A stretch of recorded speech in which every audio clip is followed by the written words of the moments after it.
What do you do when you have to transport the most valuable necklace in the world? Do you hire an armed transporter? Maybe a team of former special forces? Or do you just drop it in the mail? Well, if it's the early 20th century, the correct answer seems to be just to drop it in the mail. Now, don't get me wrong, I love the Postal Service, and I think they get way too much grief. After all, who else is going to take a postcard from LA to New York for less than a dollar? But it might not be the best way to transport a $24 million necklace to somebody. I'm Mick Biddick, and this is History is Criminal. In today's episode, we're going to take a deep dive into the Great Pearl Heist of 1913, a theft of the Mona Lisa of pearls, a necklace worth more than twice the value of the Hope Diamond. Great criminals are few and far between, but Joseph Gizzard was unquestionably one of them. This is the opening line from Christmas Humphrey's 1929 work, The Great Pearl Robbery of 1913, a record of fact. First researching this episode, I had to learn about pearls, way more than I ever wanted to know. Today, pearls are cultured, meaning they're made with the help of humans. A person introduces an irritant into an oyster, a little mollusk then coats it with a slime that in time hardens, and bang, you have a pearl. People have been doing this on a large scale since the early 20th century. While cultured pearls can be very valuable, natural pearls are quite rare and therefore of greater value. Before cultured pearls, making a pearl necklace was a massively long process. It required a jeweler to wait until they had enough pearls of the right size and color to create a matching set. So, when in 1912 a necklace was made using 61 pinkish, flawless pearls, it became an item of unmatched value. Max Mayer, a London jeweler who specialized in pearls, bought the necklace and had insured it with Lloyd's of London for £135,000 in 1913. Now, while adjusting for inflation can be difficult and tricky from time to time, that does place the value of the necklace around 13 million pounds or roughly 24 million US dollars today.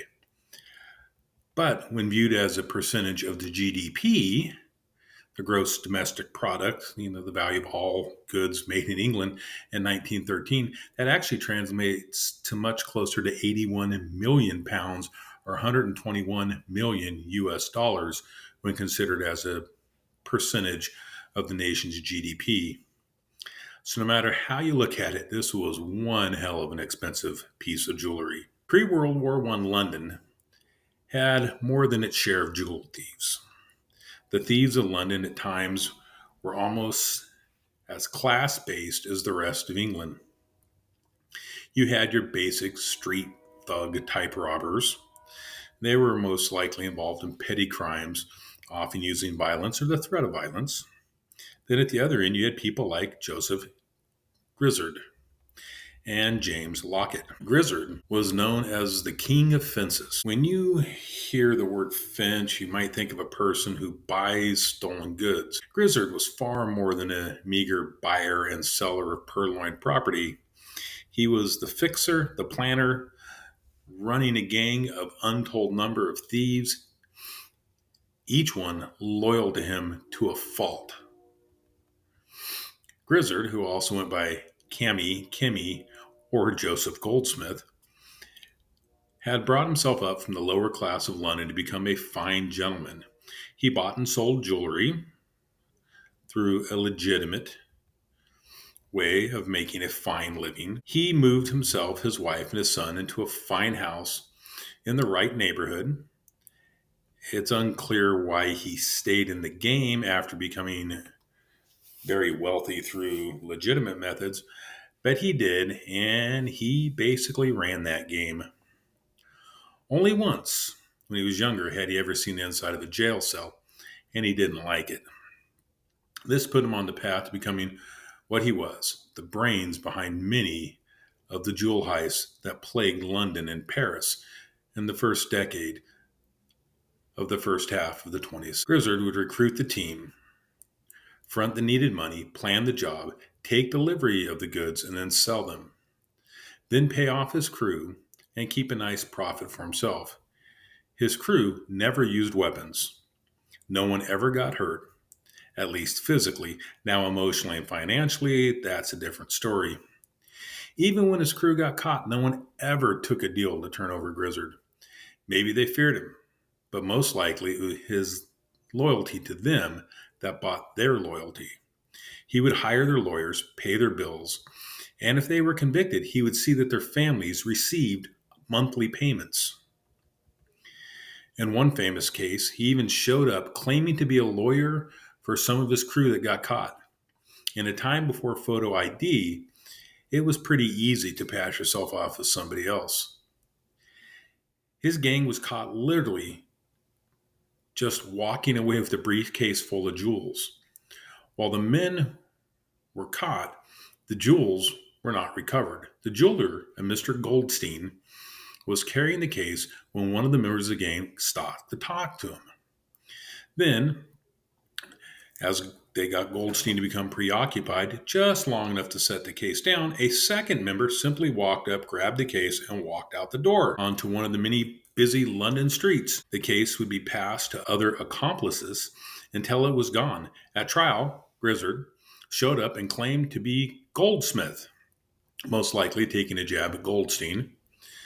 What was most amazing about this is Grizzard was a fairly known figure in the underworld of London. He also physically stood out at well over 6 foot tall with a large mustache, and he was a fancy, flashy dresser. Some people in court and even Scotland Yard detectives would have surely known who he was. But as nothing could connect him to the crime, little could be done. James Lockett, aka the Prince of Thieves, known on the streets as Lockett the Lion, was the best screwman in London. Okay, what that means is he was a burglar. Safecracker, lockpit, Lockett was the best. He was widowed. His wife had been a skilled accomplice, but had taken ill and passed a few years before the Great Pearl Heist. He often traveled with his 19-year-old niece. What she knew about her uncle's line of work is a mystery. As he was known to be a widower, he used her as a type of cover when traveling. Dressed in fine clothes and hanging from his arm, the two passed as a wealthy middle-aged man with a young bride. The necklace was almost a thing of legend.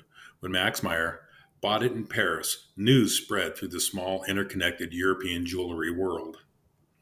It was not long before Joseph Grizzard heard of the purchase and started formulating a plan. But to make the plan, the first thing he would need is information. He had to know how and when Meyer planned to move the necklace. The how was actually very simple, maybe too simple. Meyer always used the mail. As crazy as it sounds, it really wasn't a horrible method to transport valuable goods. It would be sent, of course, registered mail, and would have eyes on it at all time. During a healthy chunk of the period, it would even be under armed guard. It seems both England and France took security of registered mail very seriously. However, any system that relies on humans will have its weaknesses. When was Meyer planning on moving the necklace from Paris to London would be tougher to determine. To answer both these questions, Grizzard employed Simon Silverman. Furnished with money from Grizzard, Silverman rented an office in the same postal route as Meyer's jewelry shop. Then he made it his business to get to know the local postal carrier, a man by the name of Neville. As Silverman got to know Neville better, he found that Neville was fond of drink and not great with money, a combination that would serve Grizzard very well.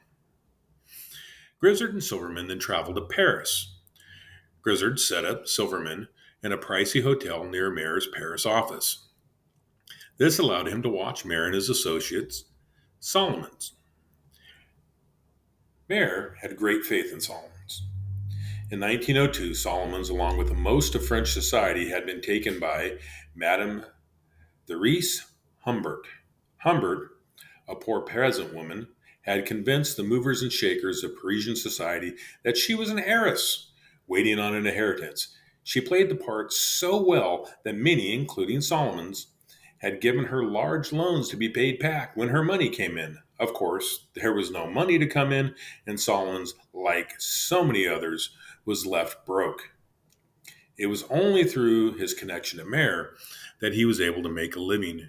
Mayer would have total trust in Solomon's, and Solomon's would be totally loyal to Mayer. When Mayer returned to London, Grizzard followed. Silverman was left to watch Solomon's. For weeks, he perched himself at a coffee house near the Paris office, watching Solomon's.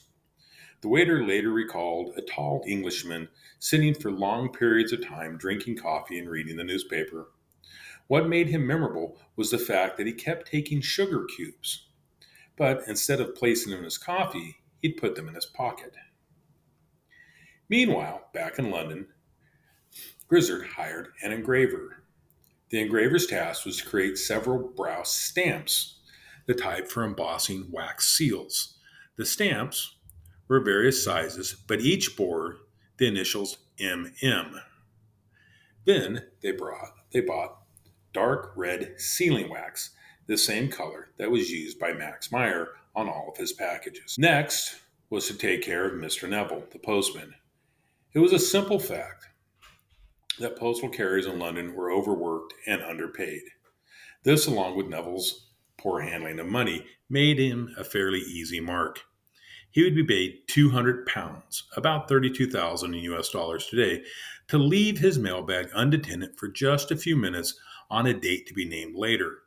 Then, special instructions would be given on the correct date to hand deliver the mail to Silverman's office, and not to have it signed for by the elevator operator, which was the common practice. There would be one small hitch, however. Mail carriers didn't work alone. Because they carried multiple bags on each route, men would wait at the post office and hire themselves out to help carry the mail. They would be paid a small tip by the mail carrier. Because it was totally random who would help each mail carrier any given day, this could create a major obstacle. Not knowing who would show up to help carry Neville's bag made it impossible to plan for. They would just have to hope things worked out. On July 15, 1913, things started in motion. Solomon's prepared the necklace to be mailed. The necklace also had 3 loose pearls valued at about 1,500 pounds packed with it. They were wrapped in light blue tissue paper and sealed in a wooden box. That box was then sealed in a cardboard box, wrapped in brown paper, tied with string, and sealed with the dark red wax stamped with MM. Solomon's then delivered the box to the post office. He then telegraphed Mayer to tell him the package was on its way and should arrive within 24 hours. All under the watchful eye of Silverman, who then left for London. The box would travel certified mail to London, first in a guarded train car for certified mail that normal postal workers were not even allowed to even enter, then shipped to England in another guarded car to London. At no time was the package left alone. Then it was sorted and on the 16th of July placed in the delivery bag of Neville. A man named George Hollins signed on to help Neville carry his bag that day. Neville and Hollins had never met before. It was hard to know what passed through Neville's mind. Did he have a plan to ditch Hollins? If so, how would he explain that later? It is important to note that Neville didn't even know what he was part of. He was just simply going to leave his bag unattended for a few minutes and return, and he would make nearly double his annual salary. Luckily for Neville, by the time they reached the building where Silverman's office was, his first bag of mail was empty. He paid Hollins and told him he didn't need him anymore because he could carry the rest by himself.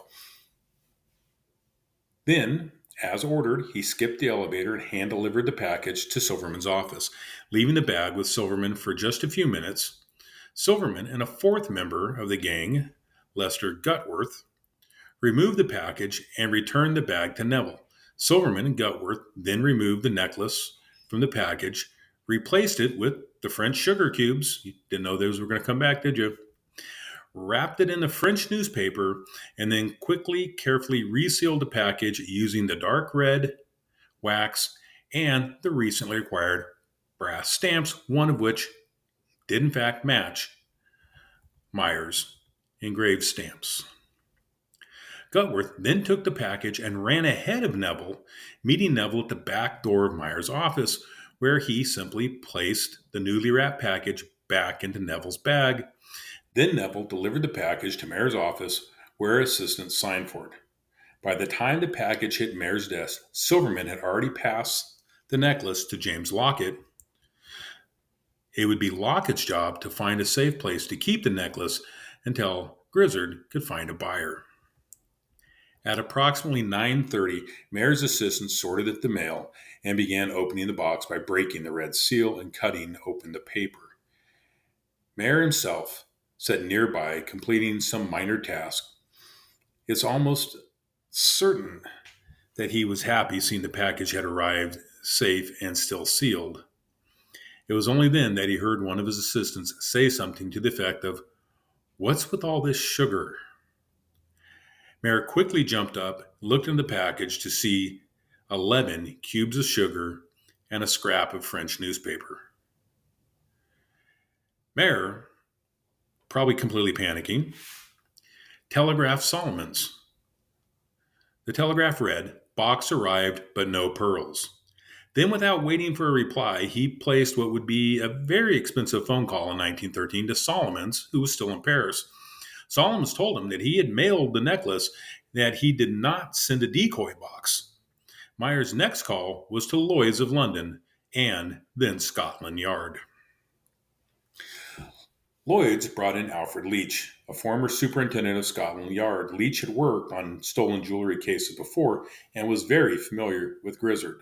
Leach had often shadowed Grizzard, trying to catch him red-handed. Grizzard knew Leach and would tail him also, and on one occasion he even sent drinks to Leach across a pub while Leach was supposedly spying on Grizzard. Scotland Yard would assign the case to Alfred Ward. Ward, who had taken over after Leach's retirement. Both detectives had a long history with Grizzard. Ward had even been to Grizzard's home and met his wife as part of an earlier investigation. Ward was thought to be the greatest detective in Scotland Yard. He was among the first detectives in Scotland Yard and one of the founding members of the Criminal Investigation Department. He had basically invented plainclothes detectives. His first case was the capture of Thomas Nell Cream, as you might remember if you listened to an earlier episode, an international serial killer. He had pioneered a type of profiling. Unfortunately for the investigators, they had very little evidence to go on. The sugar cubes in the newspaper were not sure what the difference is between English and French sugar cubes. But anyways, these sugar cubes and paper were super common. Scotland Yard had just begun to use fingerprints, but it was very limited at the time. The simple fact was they had no idea if the theft had occurred in England or France. Word on the street was that Meyer was trying to pull an insurance scam. After all, the necklace was insured for what would be 20 million US dollars today. They also had to wonder about Solomons. Meyer had told both Lloyd's and Scotland Yard to not even think about Solomons, which seems a little fishy. Scotland Yard did pull Solomons in to question him as soon as he reached London on the 16th. Obviously, Solomons wasted no time getting across the channel. He was questioned overnight, but cleared as a suspect. Newspapers carried the story of the most valuable necklace in the world going missing.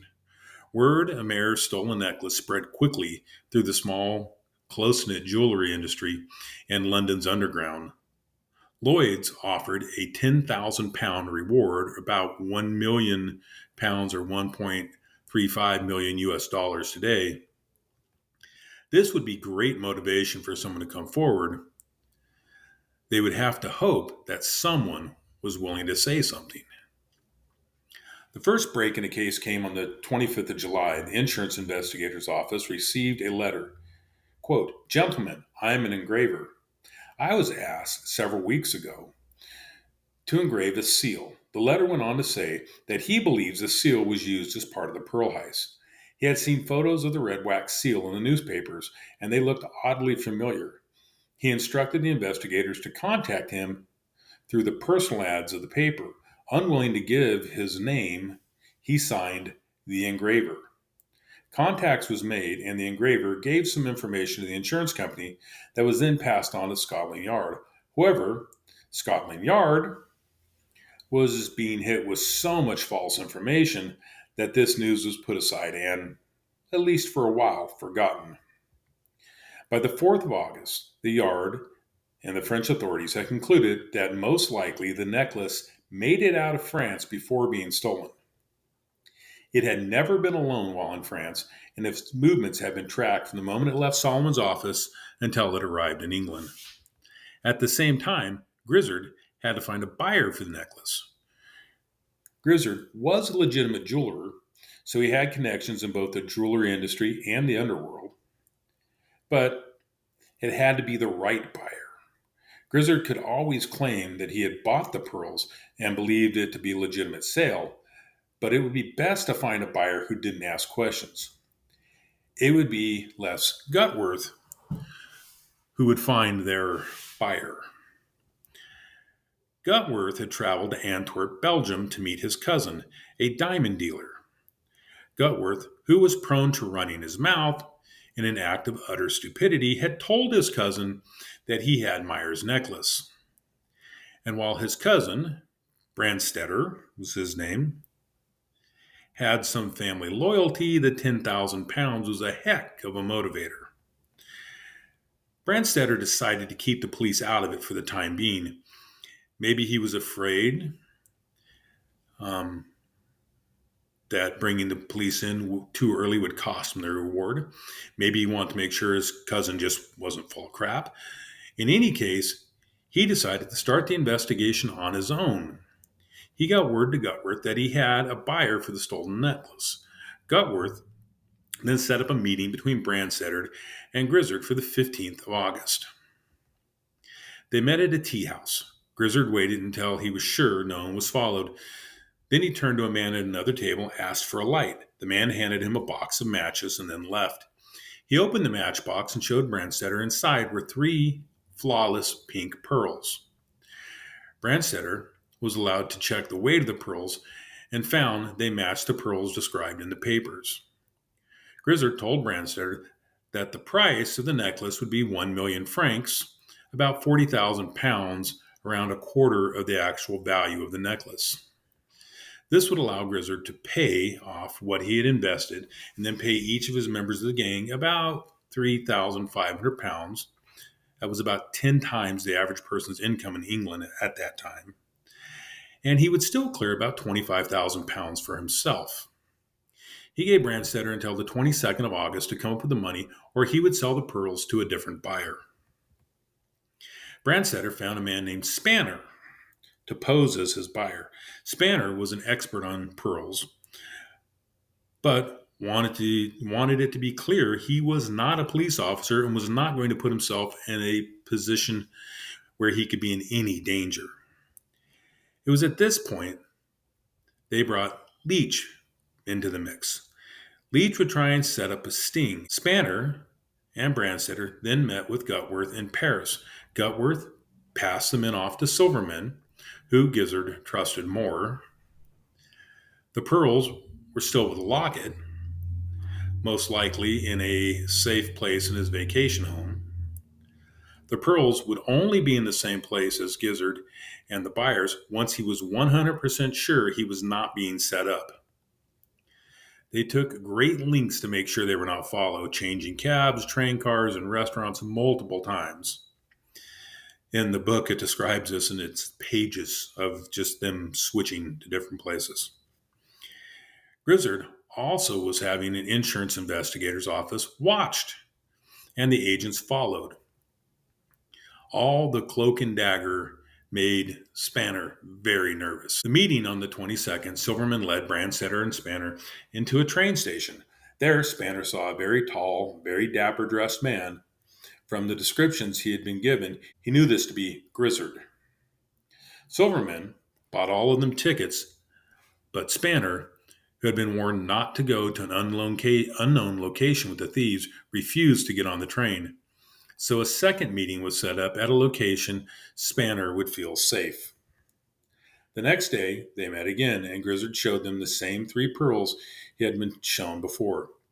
It was agreed that Spanner would buy these pearls for 100,000 francs, but we'd have to return to Paris in order to get the funds to buy the rest of the pearls. Spanner and Brandstetter were then warned not to leave the table for 10 minutes after Silverman and Grizzard left. Once 10 minutes had passed, Spanner basically ran from the hotel, jumped into a cab.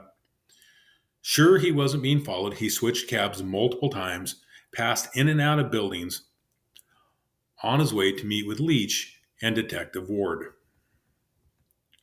For Ward and Leach, both, this must have been a great moment to have a real shot finally at catching Grizzard.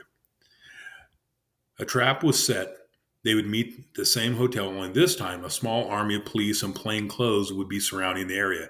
They needed to catch Grizzard with the pearls in hand, but they knew Grizzard was far too careful to just walk around carrying the pearls. The exchange had to happen. Spanner, Brandstetter, Silverman met at the coffee shop in the hotel and waited for Grizzard. Grizzard was spotted walking down the street towards the hotel. Ward had men all over the street, while he and the team waited in a van in front of the hotel. Grizzard then suddenly stopped and leaned on the van that Ward was hiding inside of.